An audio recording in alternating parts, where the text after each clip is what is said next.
Los fenicios estaban organizados en ciudades-estado independientes. Tiro y la ciudad de Sidón eran las ciudades más poderosas de Fenicia, con Gebal, Biblos y Baalbek como los centros espirituales y religiosos más importantes. Las ciudades-estado fenicias comenzaron a formarse en el año 3200 a.C. y se establecieron firmemente en el año 2750 a.C. Los fenicios se ubicaban en la costa del mar Mediterráneo entre Siria y Palestina. Su ubicación era estratégica y tenían un gran cruce comercial por el mar Mediterráneo y muchos recursos. La organización política está formada por el rey, es un propio gobierno autónomo. Pero el rey no tenía el poder absoluto, ya que tenía que tomar las decisiones por un consejo de ancianos. Este está formado por ricos mercaderes bajo el dominio de Persa, y quizá antes eran al principio los asesores de los. Organización social. Los antiguos fenicios también practicaron una estructura jerárquica entre ellos para organizar su sociedad. Su sociedad se dividió en tres clases principales, es decir, clase alta, clase media y clase trabajadora, de arriba a abajo. A continuación hay una breve descripción de las clases en la antigua jerarquía fenicia. Primero va el rey, después la clase alta, después la media y después la obrera. El rey. El rey estaba en la cima de la sociedad y la jerarquía social, pero como en esa época los reyes eran los gobernantes de todo el reino, no se consideraban parte de la jerarquía social. Se creía que los reyes eran agentes divinos y por lo tanto toda la tierra, las personas y los bienes del reino pertenecían al rey. Su principal responsabilidad era designar oficiales de élite en varias instituciones sociales para la supervisión del trabajo. La clase alta, la clase más alta en la jerarquía fenicia antigua era la clase alta que comprendía de la gente más elitista de la sociedad e incluía a funcionarios del gobierno, terratenientes y sacerdotes. Estas fueron las personas a las que se les dio la mayor importancia en la sociedad, aunque la principal ciudad fenicia estaba gobernada por un rey, pero el rey no se consideraba parte de la jerarquía.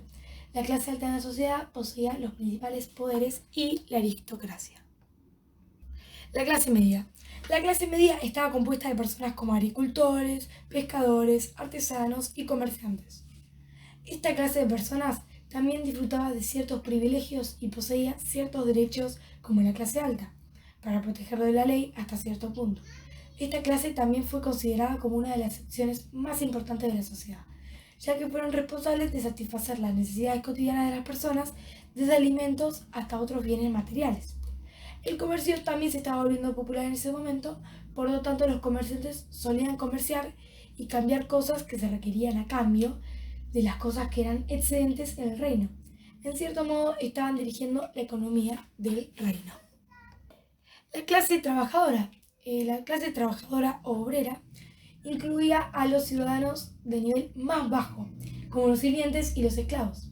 Estas fueron las personas que adquirieron el nivel más bajo en la sociedad y fueron responsables de servir a los ricos como esclavos, aunque tenían el menor conjunto de derechos en la sociedad, pero las leyes y regulaciones de la sociedad los protegían en cierta medida. La clase superior era dura y los trataba mal, pero tenían el derecho de hablar por ellos mismos, que les otorgaba la ley. Por ley también poseían el derecho de ganar dinero y comprar su libertad con él. Eran libres de pagar el precio de su libertad y unirse a la clase media.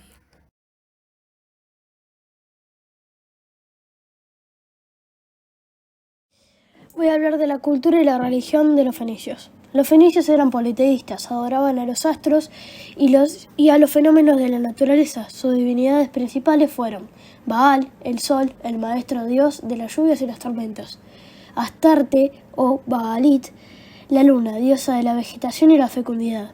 Estos dioses recibían otras denominaciones en donde se les adoraba.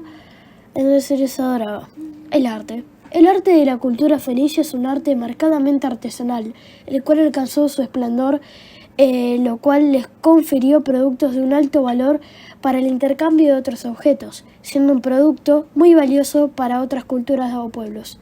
Por ejemplo, en el Viejo Testamento se citaban algunos pasajes en el que se observaban las habilidades de elaboración de estos productos por los fenicios. La influencia de Egipto en el arte fenicio puede considerarse prominente, sin descartar a otros pueblos que tuvieron contacto con la cultura fenicia a través del comercio como Siria. Los cipriotas, los asirios y los pueblos egeos influyeron también. Después de todos estos pueblos, también eran sus clientes y sus gustos, religión y tradición eran tenidos en cuenta por los fenicios a la hora de crear estas obras. Respecto a la arquitectura, se han encontrado piezas en buen estado de conservación, como por ejemplo la diosa Tanit, procedente de Necrópolis, que se expone en el Museo de Ibiza. Ahora voy a hablar del alfabeto. Los fenicios utilizaron a fines del tercer milenio a.C. la escritura cuneiforme en tablillas de arcilla por influencia de Babilonia. Utilizaron la escritura jeroglífica. Posteriormente utilizaron la escritura jeroglífica en el papiro durante el predominio de los faraones egipcios. La necesidad de comunicarse con los pueblos del antiguo de diferentes lenguas y la de poder mantener su imperio comercial los llevó a crear un alfabeto compuesto de 22 signos que representaban sonidos elementales de la voz humana, con los cuales podían escribir cualquier palabra. Este alfabeto fue mejorado por los griegos, quienes agregaron las 5 vocales. Un poco de sociedades-estado, entre ellas Tiro y Sidón. Tiro formó una alianza con el recién formado reino de Israel, que resultó muy lucrativa y amplió aún más su riqueza al disminuir el poder del clero y distribuir la riqueza más eficazmente entre sus ciudadanos. Mientras tanto, Sidón, con la esperanza de formar un comercio igualmente próspero con Israel, intentó cimentar el comercio y la alianza a través del matrimonio. Sidón fue el lugar de nacimiento de la princesa Jezebel, que se casó con el rey de Israel, Ahab. Con este video nosotros intentamos de que ustedes entiendan un poco de la civilización fenicia y que terminen sabiendo cómo se organizan y su forma de vida. Y ojalá que ustedes lo hayan entendido.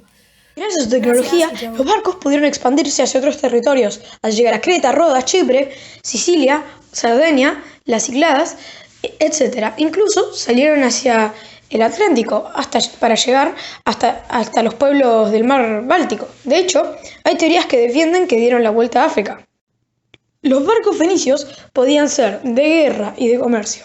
Sus naves de guerra eran de madera, largas y estrechas y muy marineras, y contaban con una doble fila de remeros, situada en puentes superpuestos, birrenes, y un poste central cruzado por una verga, en la que se desplazaba una vela de forma cuadrada.